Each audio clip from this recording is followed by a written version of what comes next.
Before the United Healthcare CEO was gunned down on the streets of New York, the shooting that took our breath away was the killing of Judge Kevin Mullins right there in his own chambers.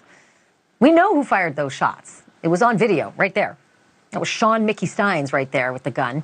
He was the sheriff at that time of their rural Kentucky county. And he was also a close friend of the judge. And he's not a sheriff anymore. He's an inmate waiting for trial. But just like the CEO murder, the motive in the Judge Mullins case is a mystery, which means that the two men's long shared history has been under the microscope. And tonight, a gut punch of an exclusive to tell you about. It turns out there are recordings about the dead judge that tie him to some very dirty business in that county. A sex for favors scandal that sent a former deputy to jail and got the sheriff, who's now facing murder, sued in federal court. News Nation investigative producer Allison Weiner uncovered these recordings, and she joins me live now. You're such a great producer. I mean, we send you out to dig this stuff up, and then I have to have you on television to report it. What kind of a recording are we talking about, Allison? Well, these are recordings from the criminal investigation into Deputy Fields, the guy that went to prison for the sex for favor scandal. And Deputy Fields was convicted of rape 3, of sodomy, and also of perjury. So the recordings are from his victim. And she subsequently has filed the civil rights lawsuit in federal court. The victim is Sabrina Atkins, and she was interviewed by police about what had happened to her when she was an inmate in Letcher County in Whitesburg. And that's where Sheriff Stine was working, and also where Banfield was working. And these recordings, I was listening to them, and I just sort of stopped and was like, I'm beginning to see that Sheriff Stine's life was coming apart, like sort of one thing, one block at a time. And this was not a good thing that I was listening to. And let's take a listen to it, and then we can talk about it. He does have some videotapes of some stuff in the judge's chambers. What kind of stuff? Just with girls' sexual and stuff. What describe? Have you seen the videos? I've seen one partly, just him having sex with girls for to be able to get out of jail. Who was having sex?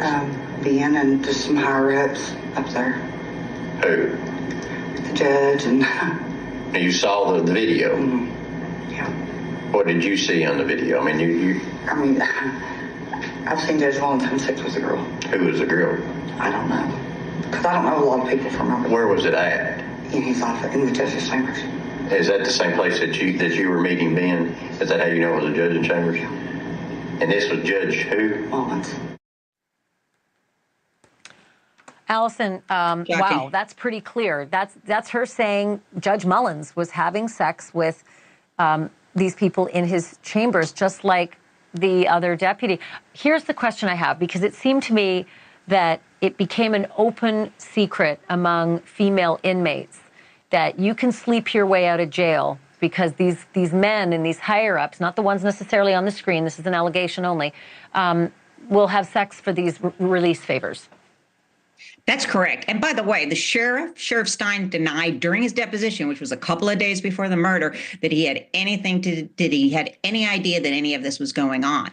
But the fact is that the plaintiff in the lawsuit, again, Sabrina Atkins, said that she had heard rumors and that you could exchange sex for not having to wear your ankle bracelet. She didn't say that specifically, but for some favors.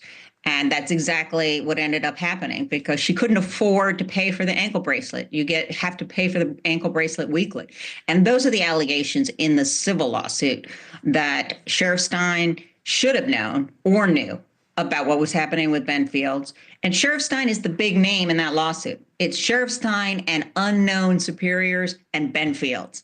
So he was facing some heavy damages and the loss of his entire career based on this civil rights lawsuit.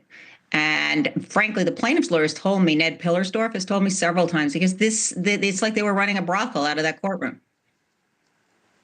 Unbelievable. Well, I feel like it's just the tip of the iceberg, because there's still a lot more to connect Stines allegedly murdering the judge based on what the judge maybe would have said to bring Stines more into this picture. So you're invited back, anytime. Just knock on the door and you're on. Allison Weiner, great. Thanks for watching. Go to joinnn.com to find News Nation on your screen. And don't forget to click the red subscribe button below to get more of News Nation's fact-driven, unbiased coverage.